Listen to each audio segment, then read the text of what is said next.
Shalom, salam kasih dan salam sejahtera bagi kita semua. Dimanapun kita berada saat ini, kiranya kita punya kerinduan untuk mendengar kebenaran firman-Nya. Dasar perenungan bagi kita saat ini ialah 1 Yohanes pasal yang keempat, ayat yang ke-17 hingga yang ke-18. Saya akan bacakan bagi kita sekalian 1 Yohanes pasal yang keempat, ayat yang ke-17 hingga yang ke-18 dengan perikop Allah adalah kasih. Dalam hal inilah kasih Allah sempurna di dalam kita, yaitu kalau kita mempunyai keberanian percaya pada hari penghakiman. Karena sama seperti Dia, kita juga ada di dalam dunia ini. Di dalam kasih tidak ada ketakutan, sebab kasih yang sempurna melenyapkan ketakutan. Sebab ketakutan mengandung hukuman, dan barang siapa takut, ia tidak sempurna di dalam kasih. Saya memiliki sebuah ilustrasi. Ada Bapak A pergi ke kantor dengan menaiki motor. Setiap ada lampu merah, dia menilik ke kiri dan ke kanan. Apakah ada polisi atau tidak? Jika tidak ada polisi, dia akan menerobos lampu merah begitu saja. Tetapi sebaliknya, jika ada polisi, dia berhenti karena kena tilang adalah ketakutannya. Sedangkan Bapak B sama. Dia juga pergi ke kantor dengan menaiki motor. Bedanya, setiap ada lampu merah, dia akan berhenti, meskipun tidak ada polisi. Hal itu membuatnya tidak ketakutan, baik saat ada polisi maupun tidak. Yang terpenting baginya ialah dia telah taat. Dari ilustrasi tadi, apa perbedaan taat dan takut?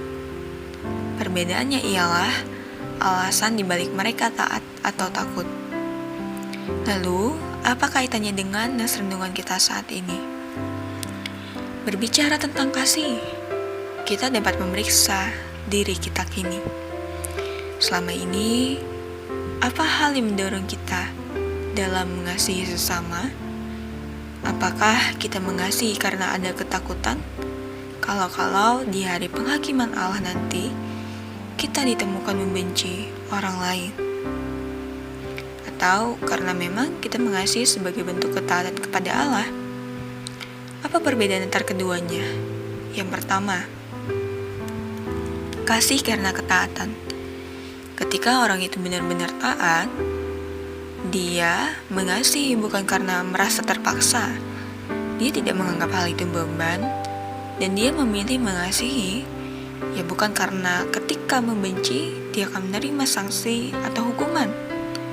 Tapi kasih Allah yang dia punya memampukan dia untuk sepenuh hati dalam mengasihi, penuh kejujuran hati, dan kasih itu juga dia rasa perlu dibagikan kepada orang-orang sekitarnya melalui kehadirannya.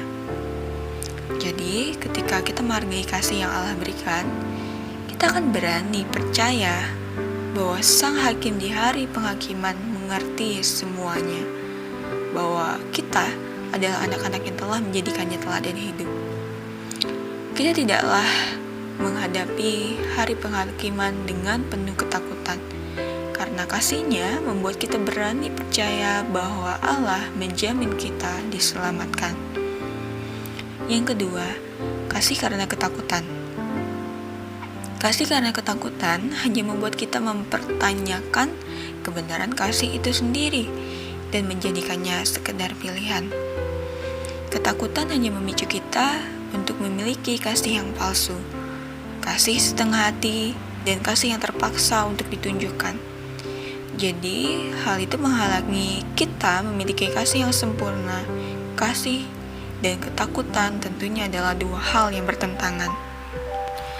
Oleh karena itu, berdasarkan 1 Yohanes pasal yang keempat, ayat yang ke-17 hingga yang ke-18, Allah adalah kasih. Kehadiran Allah di dalam kita adalah cara kasih dijadikan sempurna.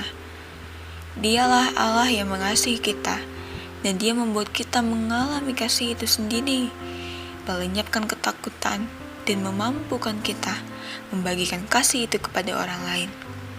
Lalu, sudahkah kita merasa kehadiran kasih Allah saat ini? Sudahkah kita membagikan kasih kepada orang lain hari ini? Kasih yang bagaimana sih yang ingin kita tunjukkan hari ini kepada orang lain?